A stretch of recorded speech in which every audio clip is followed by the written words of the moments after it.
The world is watching the Middle East with deep concern. As of January 2026, the long-simmering tensions between Iran and the United States have boiled over into a dangerous new phase. This is not just a regional dispute. It has become a global flashpoint, pulling in other major powers and threatening the stability of the entire international system.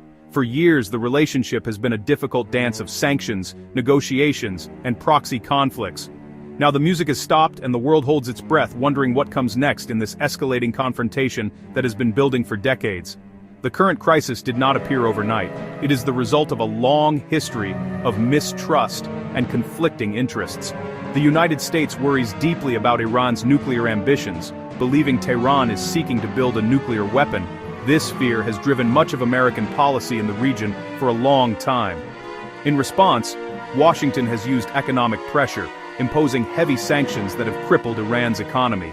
These measures were intended to force Iran to change its behavior, but they have also hardened the resolve of its leaders and created immense hardship for its people. The situation escalated dramatically in June 2025. The United States, citing concerns over nuclear proliferation, conducted targeted military strikes inside Iran. This was a significant step, moving from economic pressure to direct military action. These strikes were followed by a major bombing campaign carried out by Israel, a close American ally, which hit targets even in the capital city of Tehran. These events marked a clear and dangerous turning point, signaling that the era of indirect confrontation was over. The conflict was now out in the open, direct and perilous. Today, on January 12, 2026, the United States has officially entered the conflict. This follows months of military posturing and threats, including the highly visible presence of U.S. aircraft carriers and fighter jets operating near Iran's borders.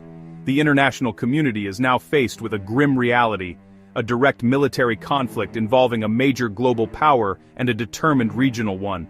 The stakes could not be higher, not just for the people of Iran and the Middle East, but for the entire world, as the risk of a wider war looms large. America's involvement in the Iran crisis is both open and secret. The most visible part is its military presence. The United States has long maintained military bases throughout the Middle East, which Iran views as a direct threat to its security. Supreme Leader Ayatollah Ali Khamenei has stated that for any real talks to happen, America must first remove these bases. Recent actions, such as the strikes in June 2025, and the current military engagement, are the culmination of this long-standing policy of containment and pressure. Washington says these actions are necessary to stop Iran from getting a nuclear bomb and to protect its allies. Beyond its own military, the United States works through its powerful allies. Israel's significant airstrikes on Iran in 2025 were a clear example of this strategy.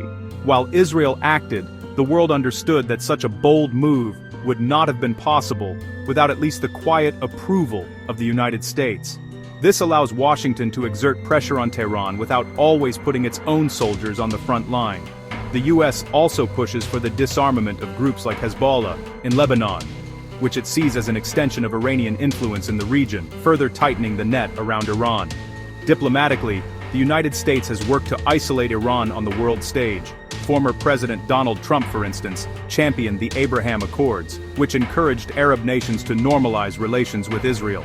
This was a strategic move designed to build a regional coalition united against what they see as the common threat of Iran. The current U.S. administration continues this policy, viewing Iran as the primary obstacle to a more stable Middle East. The State Department often dismisses Iran's complaints about American dominance as propaganda meant to distract from its own internal problems. However, there is also a secret, or at least a less visible side to this influence. The United States engages in covert operations and supports opposition groups within Iran, hoping to weaken the government from the inside.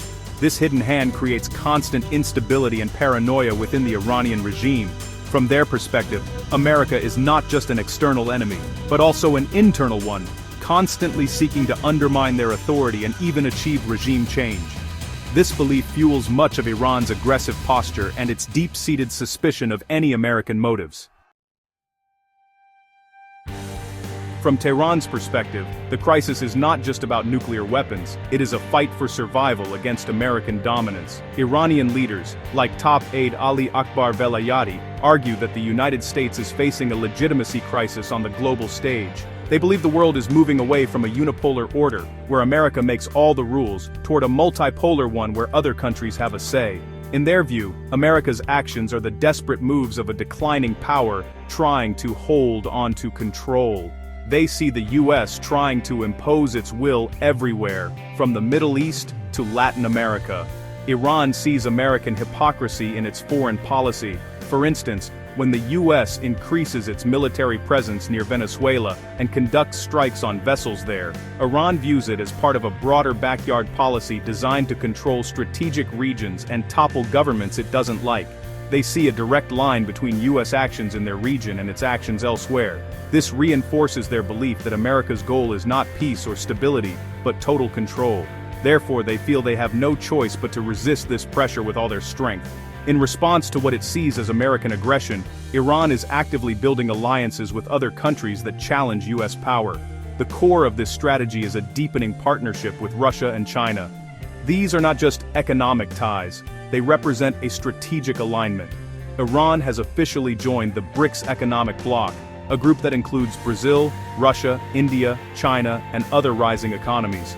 This gives Iran a platform to work with other nations that are wary of American unilateralism and want to create an alternative to the Western-led financial and political system. This push for a new order is Iran's primary counter-strategy. Leaders in Tehran believe that by strengthening organizations like the Shanghai Cooperation Organization and BRICS, they can create a new Eastern pole of power. This bloc, they hope, will be strong enough to resist US sanctions and political pressure. It is a long-term vision, a belief that by standing with Russia and China, Iran can weather the current storm and emerge as a key player in a world where America is no longer the only superpower. While Iran seeks strength in new alliances, the limits of these partnerships are also becoming clear. During the intense Israeli bombing in June 2025, Russia, a key ally, expressed its concern but admitted it could not stop the attacks. A Kremlin insider revealed that Russia had not been asked for military aid by Iran and had no plans to offer any. This showed that even powerful friends have their limitations, especially when faced with the overwhelming influence of the United States and its allies. Russia's inability to act as a protector highlights the complex and sometimes lonely position Iran finds itself in. At the same time, a fascinating and complex economic story is unfolding. Despite the official hostility between the governments, many successful and wealthy individuals of Iranian origin have built their fortunes in the United States. This Iranian diaspora represents a form of soft power and a deep, if unofficial, connection between the two countries. People like Pierre Omidyar, the founder of eBay, and Behdad Eghbali, a co-founder of the massive private equity firm Clearlake Capital, are titans of American industry. Their success contributes significantly to the U.S. economy. This economic reality creates a strange paradox. While the U.S. government imposes severe sanctions on Iran, Iranian Americans are creating billions of dollars in wealth within the American system. Behdad Eghbali's firm, for example, manages over $90 billion in assets, making it a major player in global finance. Isaac Larian, another Iranian-American billionaire, founded MGA Entertainment, the company behind Bratz dolls and other popular toys. These stories show that the relationship between America and the Iranian people is far more complicated than the political conflict suggests. Ultimately, this crisis is a tangle of military threats, geopolitical ambitions, and surprising economic connections. The immediate danger is a wider war that could devastate the Middle East and send shockwaves through the global economy. But beneath the headlines, the situation also reveals a world in transition, where old powers are being challenged and new alliances are being formed. The success of the Iranian diaspora in America shows that even in times of great conflict, the ties between people can endure, offering a faint but persistent glimmer of a different possible future.